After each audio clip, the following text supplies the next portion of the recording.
Hello, everybody, and thanks for being here for an insider's look at Hebrew in Harmony. I'm Terry Kaye from Berriman House, and our presenter today is Samara Schwartz, who's the principal of the Miriam Browning Jewish Learning Center at Congregation Beth Israel in Houston. And Samara is an experienced Hebrew in Harmony user. So today, Samara is going to talk to us for about 10 to 15 minutes approximately about how she created a small group, student-led Hebrew model at Beth Israel. It's customized, it's a student-driven format, and Samara will talk to us about some of the things she did, like grouping students by skill level, devoting meeting spaces to particular prayers, and especially separating reading fluency from prayer meaning. When Samara's finished, we will open the floor for a Q&A. So at the bottom of your screen, you'll see the Q&A box, and it would be great if you could use that. It's the best format for us to see the questions you ask. Both Samara and I will be answering questions. So thanks again for being here, and over to you, Samara. Oh, how exciting. Hi, everyone. I'm assuming you're all here. I don't see boxes, but I'll just assume.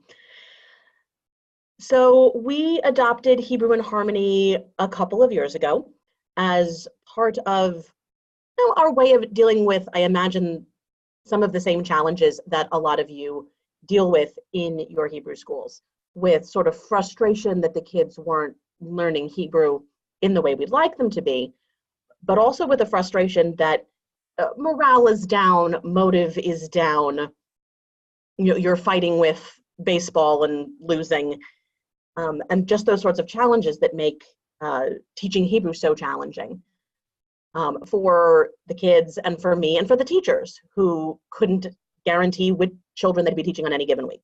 So we adopted Hebrew in Harmony, not even because of the music component, because the music component is great, it's a terrific component, but because of its emphasis on prayer meaning, on forming connections to the prayer itself, so that if the students knew why they were saying Via Hafta, they might be more inclined to read it. And it helped. It helped a lot. We stayed with a traditional presentation model. We introduced this new curriculum. It got better, but not as good as we wanted it to get.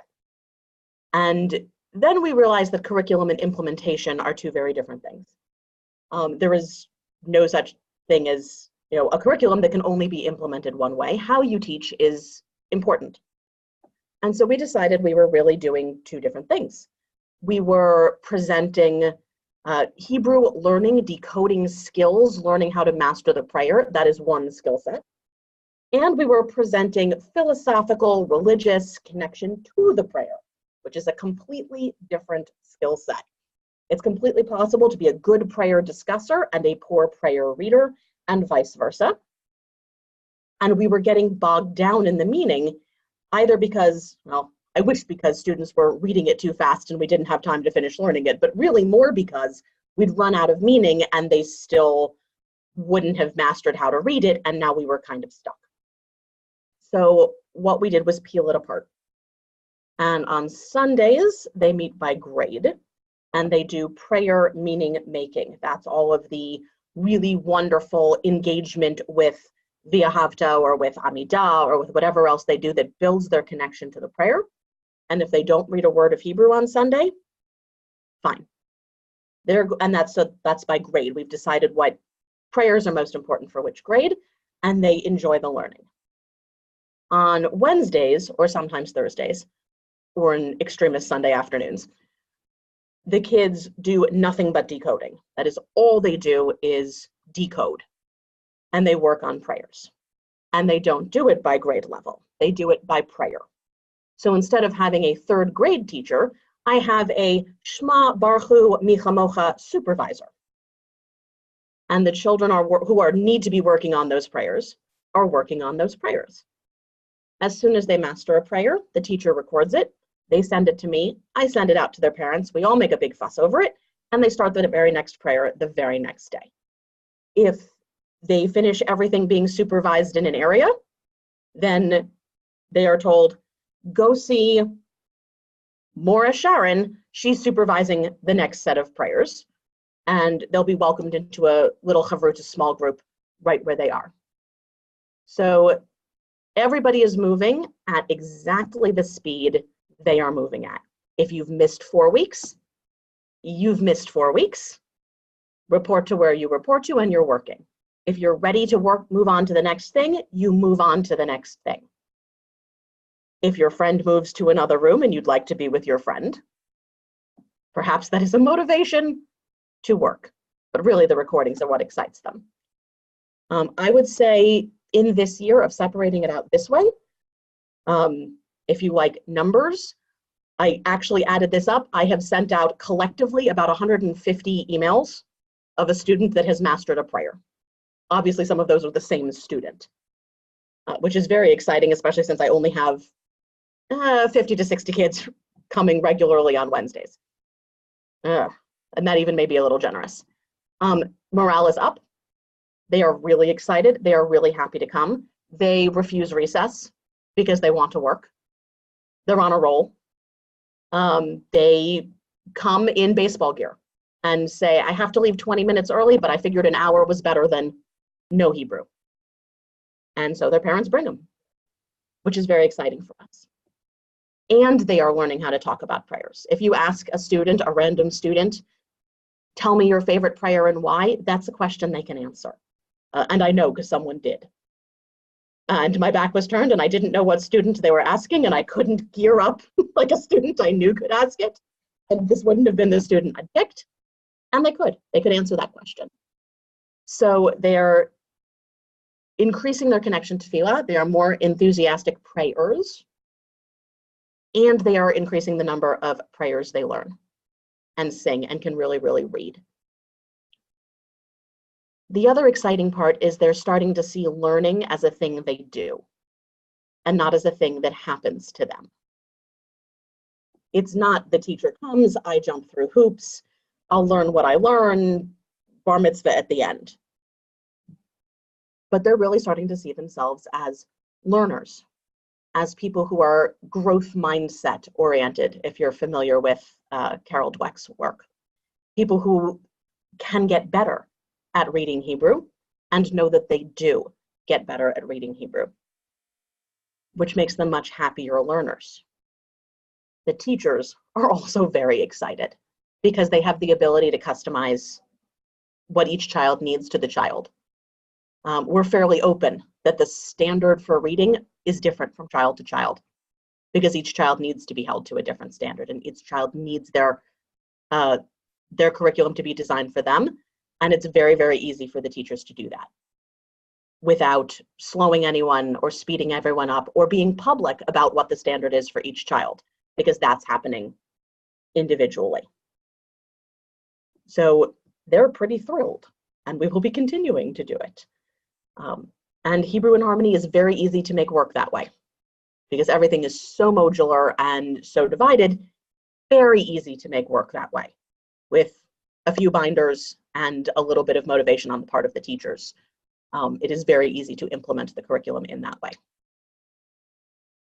Was that helpful, Terry? Something you needed?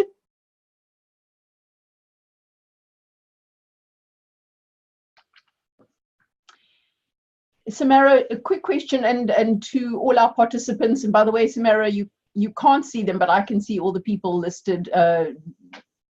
In this format, we can't hear the participants or see them, but I can see the list of people who are here, and they're here. So while you guys are all entering your questions into the Q&A box, I'm going to ask you if you could just fill out a couple of the details about sort of when you said it's easy to make work because it's modular, all you need are a couple of binders. What do you mean by that?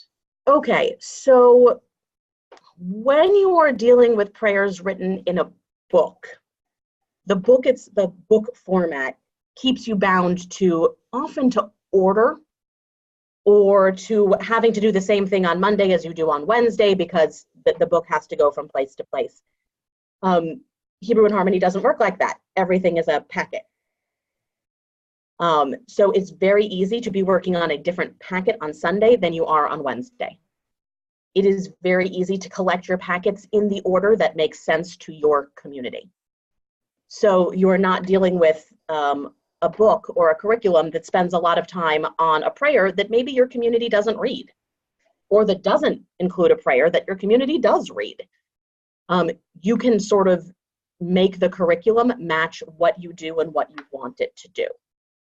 And you don't have a like Rama 1 that has to be done. You can decide that for yourself as an educator, what makes sense for your children in your community, how you want to cluster the prayers, how you want to order them.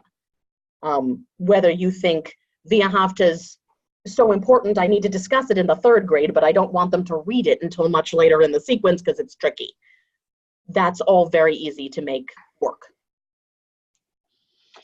Thank you. Beth is asking, what grade level study Hebrew? Is there a tension between when they learn the prayer and between the time they learn their prayer and when they celebrate their bar bat mitzvah? So we actually start Hebrew learning in kindergarten. So they are never not learning Hebrew. They start ramping it up and we start implementing Hebrew in Harmony in 3rd grade. And so far, we haven't noticed the kids having attention between when they're talking about it and when they're learning to read it. It has also helped in that some of the early prayers are prayers they kind of have memorized, some of the easy ones, because they've been attending tefillah this whole time. So actually been really okay learning content and learning how to read at slightly different points. And we are not having problems getting them ready for bar mitzvah. In fact, we have our rising 5th and 6th graders are more prepared than any class we've ever had. So. Thank you. Denise asks, what does the supervisor do during weekday decoding time, in quotation marks? How do they support the students? So what does the supervisor do? How do they support the students? And how many students are in each prayer group? So the number of students in each prayer group is variable because it is different week to week. We also don't have the same supervisors in with the same necessary set of prayers week to week. We wanted them to think of themselves as nimble and helpful to wherever they were. And we may divide out the kids differently depending on how the kids are clustering in it.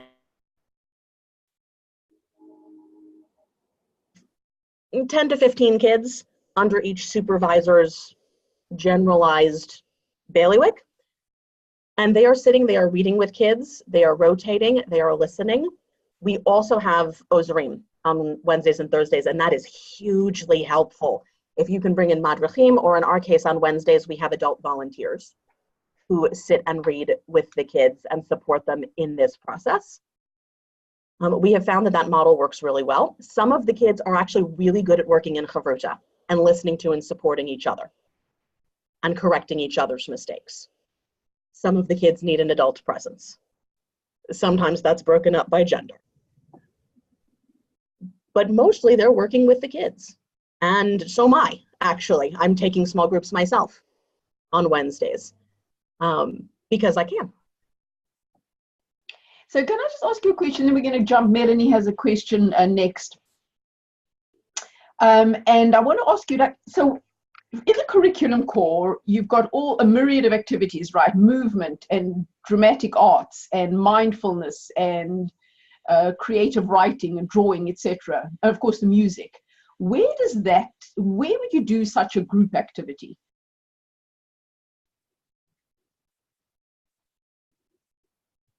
And Samara, I don't know if you can hear me, but you are frozen. Yeah, you're freezing. I don't know if there's anything going on in your building, perhaps with heavy downloads, but you're freezing intermittently.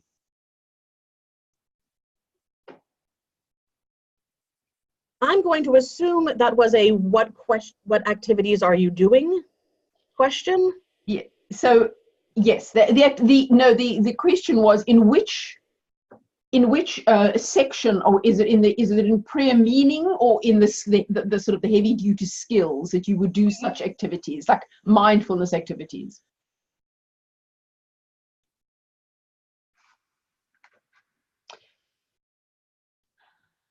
We work on a reading skill, and that does exist in those packets, is decoding, and anything whose job is to help the child engage with the prayer is usually considered meaning making, even if they're singing, like, which does involve some decoding.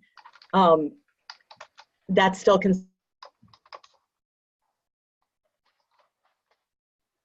really.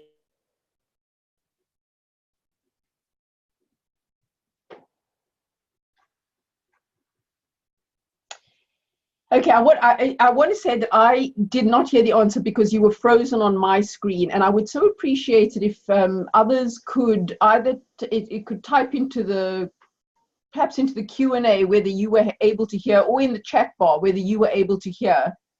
Oh, Denise is saying that you were freezing, couldn't hear you either. Yes, I see. Okay, I will recap and say, or reiterate, and hope that I'm not freezing. Am I not freezing? I hope. No, now you're okay. So going off script slightly, I want to just be sure that there's not in, you know what, why don't you continue and we will make the best of it. If something goes wrong, I'll go see if something has gone horribly wrong. Yeah, that's okay. Sometimes these things happen with Wi-Fi, as we all know. Let's in fact jump to the next question, which is, Melanie asks, how much time do you demarcate for prayer meaning and prayer reading, the skills, the Hebrew skills? So prayer meaning, they have on Sundays, they have about 45 minutes to an hour, depending on the flexibility of the week. Some things come and go a little bit, about 45 minutes to an hour. And then midweek, we have an hour and a half, which is dedicated to decoding. Usually we give them a recess, so an hour and 15 minutes. Although, as I said, a lot of them have just been saying, like, I'm good, I'm on a roll, I'm working through my recess, which has surprised us, but pleased us. Cool, thank you. Denise asks, are there different teachers for meaning making versus the prayer supervisors? So, for example, can Judaic studies teachers with perhaps less Hebrew knowledge do the meaning making, and then you hire specific Hebrew teachers for the decoding piece? They absolutely can. As it happens, largely because we had the Hebrew transfer, all of our meaning making teachings on Sunday are also working on Wednesday. But that's not necessary. Their good Judaics teachers could do that job on Sunday and have Hebrew specialists on Wednesday. Absolutely, that would be possible. Okay, that's reassuring. Melanie asks, and thank you so much for sending all these questions. Keep them coming. And by the way, the questions can be for me too. They can just be about general Hebrew and harmony use, in addition to some Samara's expertise. Melanie asks, how did you group students for prayer reading for day one? What did you do? We did some quick reading. 2 teachers. We had like a standardized bar, like, can you read this? And then from that, we would send people out.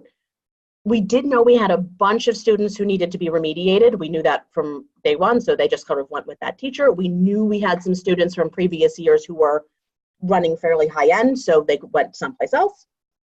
Everybody else, we kind of let them sort themselves out. We said, you know what, we're going to start at the beginning, because a lot of us, we haven't done this recording thing from the beginning, and we'd like to hear recordings of you doing things. Let's get you started with some easy victories and record Shema or Baruch Hu or Mi Chamocha, which is actually a little more challenging.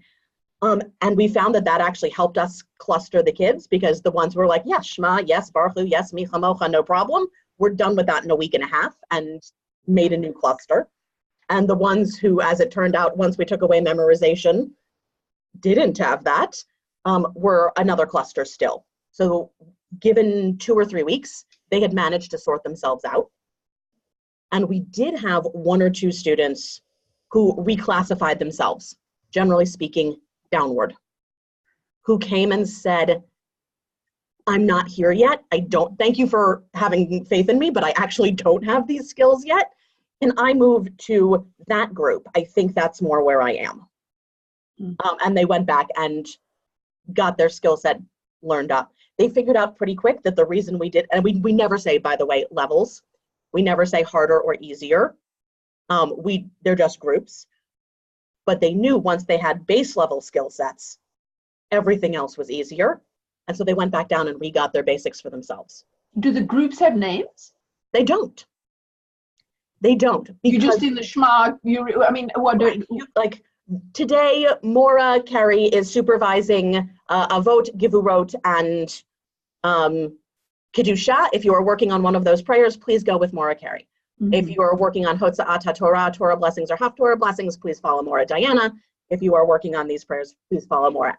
So to follow up on Melanie's question, when you said is there a specific tool you use to diagnose, to assess reading the levels, the skills? Did you sort of maybe give them a page from the Siddur, or we usually use page from Siddur. That was our initial primary read, was page from Siddur, unfamiliar prayer. Did you shut down entirely? That was an idea. Could you stumble through it? That was another place. Was it no problem at all? That was another place still. Mm-hmm. Reading itself was sort of the diagnosis. And we worked on the assumption that it would kind of shake itself out, and it largely did. Okay. We didn't want to be in the place where every kid felt tested, assessed, and judged. The goal wasn't to test, assess, and judge. The goal was to make sure every student was getting what they needed to read well, to learn and read well. Mm-hmm. And so the feeling was, if you are reading and you realize all those funny looking final letters are giving you trouble, hand up and ask. Mm-hmm. Sometimes we find it's a consistent problem, and the teacher will stop, do a 5-minute frontal lesson. Let's review Sofits, let's review vowel sounds, and then dive back into it. Okay. You said you record them. What do you use to record them? Cell phones. Just your cell phone, yours or the teachers or ours, the teachers, sometimes the kids.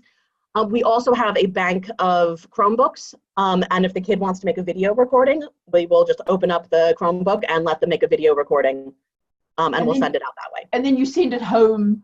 Mm-hmm. You send home either the audio or the video file? We send home either the audio or the video file. It gets sent to me, it gets CC'd to the director of lifelong learning, it gets CC'd to the rabbis, just so they can all be like, look at this kid, and then we all really enjoy it. We have discovered that the parents love it, even more than the kids love it. And the kids love it a lot because it's gamification. They're getting that instant feedback and reward for doing it. The parents really love it because it's better than a report card. It is better than a progress report. It is real practical knowledge that they can send to grandma. Yeah. We don't do, by the way, report cards or progress reports anymore. We just report on your progress in a way that lets you send it to grandma. Uh-huh. So the parents absolutely love this system. Good. So Laura is asking, what supplementary material is there for students who master all of the prayers before their bar bat mitzvah? I'm so glad you asked. Those are the kids who are learning with me. I genuinely thought I was making an offer I never thought I would have to follow through on. At the beginning of the year, we had some of the kids who said, but what if I learn all my prayers and I'm done?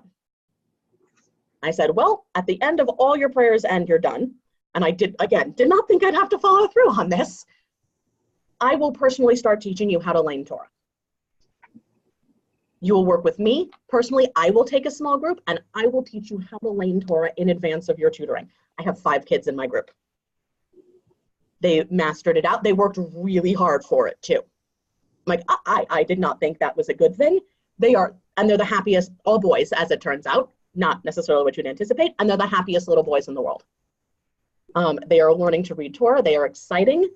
Some of them have had their first bar mitzvah meetings with their tutors, and their tutors are now like, oh my God, you're the easiest child ever. You're so ready to go.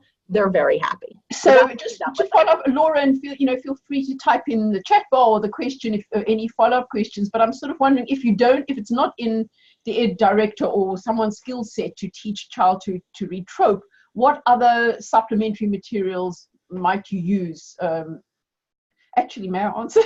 I'm thinking you might throw in a little, oral Hebrew, a little oral language, maybe using, well, there's lots of materials out there. We have Let's Talk, we have Ulpan Aleph, Ulpan Bet, just for a change of pace, in addition to the prayer skills. But to learn some modern Hebrew would be a fun add-on. If you've got big readers, grab a copy of Harry Potter in Hebrew and, enjoy. Figure out Hooflepoofs. Hooflepoofs get me every time. Yeah. But I think the there's always more Hebrew to enjoy if you don't happen to have that particular skill set represented. Okay. And I think Laura was saying that was her follow-up question. So cool. Melanie says, asks, do you assess decoding or chanting or both? And how do you move from decoding to chanting? In other words, there's two separate skills for you. How do you assess them? Two entirely separate skills. So decoding is decoding. It is assessed by listening to them decode. Chanting is either chanting trope. The nice part is it's individual. If they learned it, they've learned it. I don't have a tool. I'm sitting there and I listen to them learn it. Singing the prayer, we've separated a little bit fairly successfully. I usually like to take the recordings, if the child wants to sing their recording, that's absolutely okay. We will let them do it. We will take it that way. But we encourage them to read because we want them to read and not to memorize. So we usually want the recording to be read. We will accept it being sung if that child likes to sing and that's helpful for them. Mm-hmm. We're not trying to take away tools. We're just trying to support them. Mm-hmm. So Melanie, if you have follow-up questions, type it please in the chat bar and we'll jump to it. Thank you. Nikki is asking, do you use the online component, the digital piece, and if so, how? We do. We use a lot of the early videos, particularly to get online videos where they introduce the mm-hmm. prayer. Mm-hmm. We definitely use those to kick off units so that we can get started. We also are building our use of read-along at home. It's taken some time. It is very countercultural in my synagogue for the idea that the kids would be working on Hebrew outside the building. I think they should be working on Hebrew 24 hours a day. This is why I'm in the job I'm in. But it's very countercultural to ask them to do it. We have been giving them access, and they have slowly actually started taking it on to practice because they really like to read along and to get the sense of, oh, next time I'll record. I really want to record next time. So they log in on their own to practice and use some of the read-alongs and assessments to do it that way. I suspect it would make it easier for recordings if they went back and forth through the system, and it is capable of that. We're just not there. I also have a few kids who do primarily use it online. They work with our Hebrew specialist. They're the kinds of people, who aren't necessarily going to work well in a group, who aren't necessarily going to read to another human. That's not who they are, and that's not where they are. And so they come in, they check in, and they're working online in the school itself. And that's absolutely fine. May I add just a couple of thoughts to that, to Nikki and everyone else who's joined us? Even if the children are not all individually working in the digital app, for example, they may not all have licenses or not be able to or want to work to do this work at home.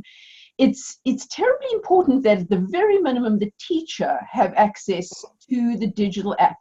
And if I had to choose just one thing, it would be the music, because the music is what drives the curriculum, and many elements of the student journal are a response device to the music.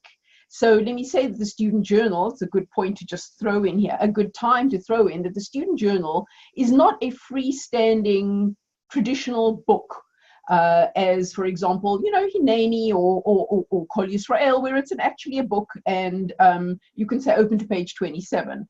The student journal in Hebrew and Harmony is a meaning-making tool, a response device to the activities in the curriculum core and to the digital. And one of the key elements is the music. So at the very minimum, you want each teacher to have a license and to be able to play it loud, show the videos if possible, at least play the music in the room with loudspeakers, which can be quite profound and moving for the students. They do, and they like the music. That's one of the reasons I liked the booklets, is because they're not worksheets.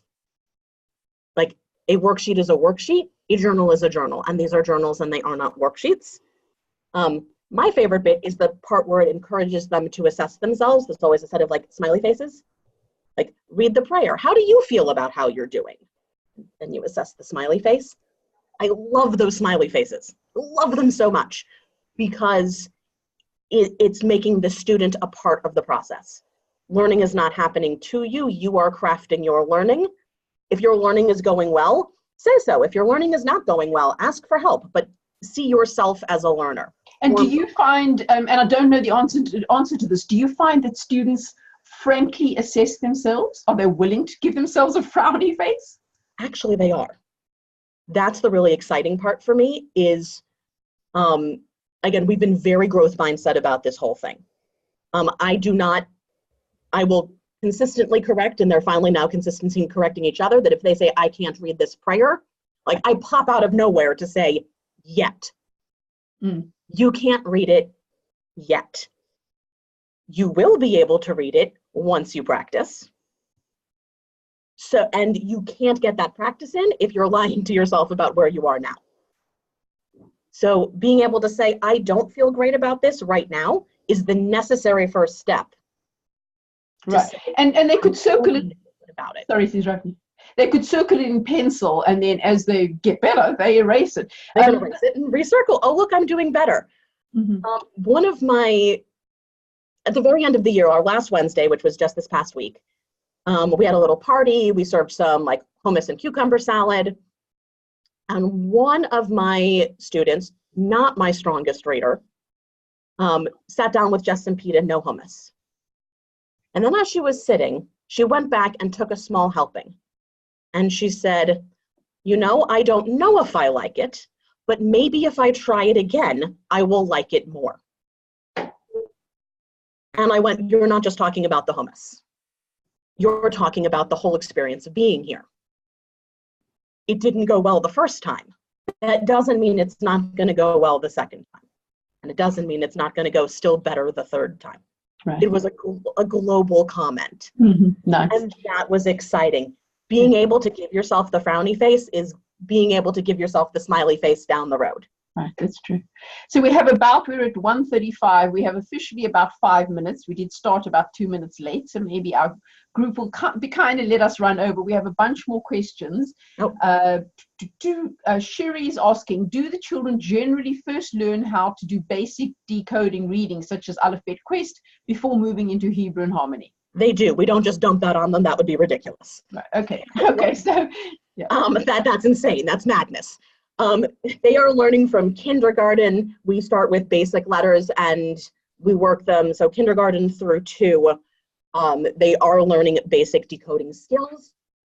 We've played with Aleph Bet Quest. We're still experimenting. I think I'm going to make a change. I think I want my 2nd grade primer to be the republished Hebrew through prayer that Berman House just, I guess, got the rights to, but it teaches all the letters in prayer order. I love it. I love it irrationally, even though it is an older piece. And I think I may make a switch to that this year. But they are getting base level decoding skills before they come to Hebrew and Harmony. Right. So Shuri, that is the case that the kids, Hebrew and Harmony assumes that the kids have the ability to decode Hebrew. Yes, it assumes they have the ability to decode Hebrew. It's not Aleph Bet from the beginning. You cannot start there. Start there for meaning making, but you can't start there for decoding. That's correct. Denise, how many different prayers are being worked on at the same time? How are the prayers grouped? Like you mentioned, Shema V'ahavta Mechamocha. How are the others split? And how many? Oh, this is an interesting question. How many do you cover over a year? So, a child, I suppose. Right. This is changing. This is in flux. My initial grouping for this year was the prayers were clustered largely in groupings of 3. And I hoped that the kids would do a cluster a year. And so it was pared down to the very basics, the list that the rabbi gives me for bar mitzvah. And the hope was prayer clusters of 3, and you would do a cluster a year. I wildly underestimated what the children were capable of. And that is not something I normally do. I had kids who did 5 or 6 prayers this year. They mad dashed through. And so one of the things I'm going to be doing over the summer for next year is looking at expanding out what prayers we cover, because I can now cover more, and I expect them to. And talking with our clergy about, if a child suddenly showed up knowing how to do this prayer that we've never done before, would that be okay? Which, let all my problems and conversations be just like that. I underestimated what the kids could do. Okay, good. So we have about 4 or 5 questions, then we will conclude.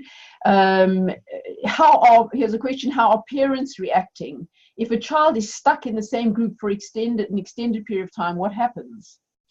So part of the question, so generally speaking, the parents are reacting exceedingly well. I have never had fewer angry phone calls than I've had this year. And then in fact, I've had 0 phone calls, precisely none, saying, my child doesn't want to come, I'm tired of having to fight with them, you fix it. None of those.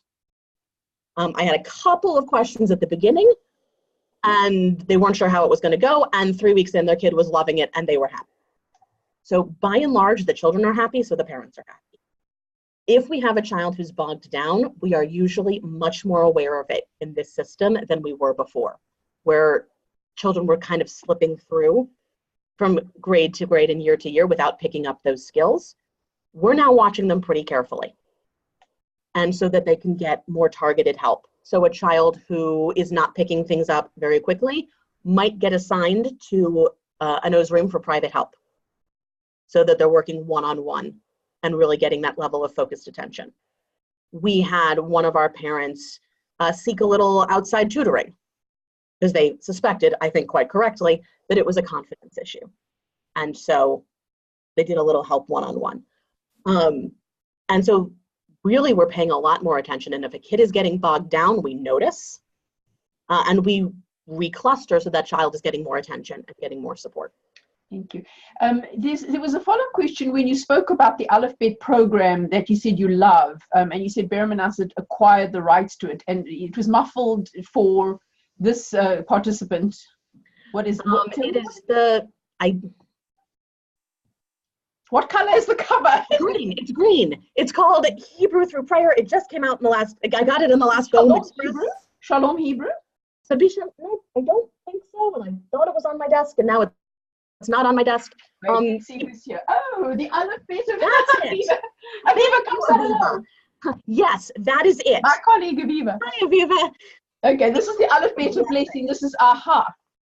This is terrific. It's a great book. I've worked with it before. I love it because the letters are learned in prayer order. Right. So they are building towards precisely the skill set we want them to have. It brings in their letters. There's some cute little little ghost illustrations kind of things. Brings in the vowels nice and early.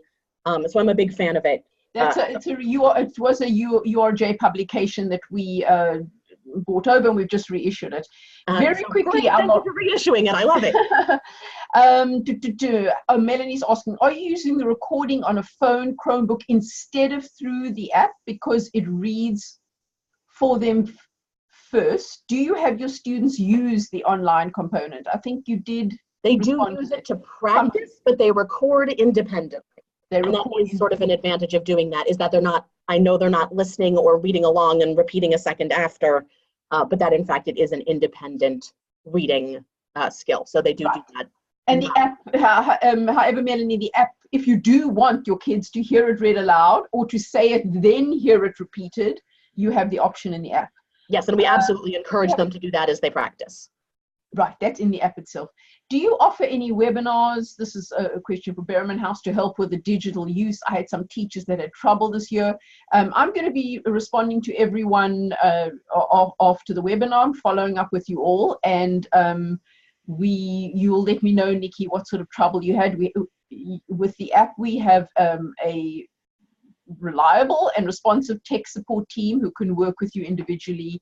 On our web homepage, you can submit a tech support ticket, and we respond to you within 1 business day, so we can help you with that. And of course, we can work with you individually too. Is there a whole group lesson in the cluster, or do kids just come in, get a prayer, and start independently decoding and just move on from there? In other words, is there group work? Sometimes, and there's group work as needed. One of the big changes this year was to sort of talk to the teachers about how much Hebrew comes out of the students' mouths, because we can't get better at Hebrew unless the Hebrew is coming out of our mouths. And so it's like, I want the students talking way more, way more than the teachers are talking. So what we encourage is, rather than doing big whole group lessons, is let the kids come in, let them get to work. And if you decide to do a quick pause recap, this group is struggling with, so I'm going to recap for everyone. Do a quick 5-minute frontal micro lesson to the room, and then back to what you were doing. So that we stayed in the model of students reading and teacher support. I was concerned that if we sort of started with a lesson, it's very easy to get bogged down in the teacher reading and you read around the room, and that's not what we wanted to do. Right, but am I correct in saying that you still have whole group lessons for the meaning making when they're moving? Absolutely, we still do whole group lessons for the meaning making. Okay. Like, again, that makes sense to do frontally, that makes sense to do, as a whole group lesson. For sure, they get that as a whole group lesson, but they're small grouped. Our last question is not about Hebrew and harmonies. 2 people asking, can you give us the name of the book again, please? It's Primer, the Alphabet of Blessing, which teaches new letters and vowels from brachot, so that you end up reading brachot. Again, it's a reissue written by Rabbi Paul Yedwab. And what grade? Not that you currently use it. What grade? Currently, but I think for my 2nd grade, it'll be a nice recap and set for 3rd. Okay. They'll have other things before that. So, dear colleagues, with that, we are going to come to a conclusion. Samara, thank you so much for sharing your time and your expertise and your experience with us. And everybody, I will follow up with you, and any other questions, you'll let me know, because we are here for you. Thank you so very, very much for being here. And we look forward to being in touch soon. Have a wonderful summer. Nice not seeing you all, but talking to you. Thank you, Samara.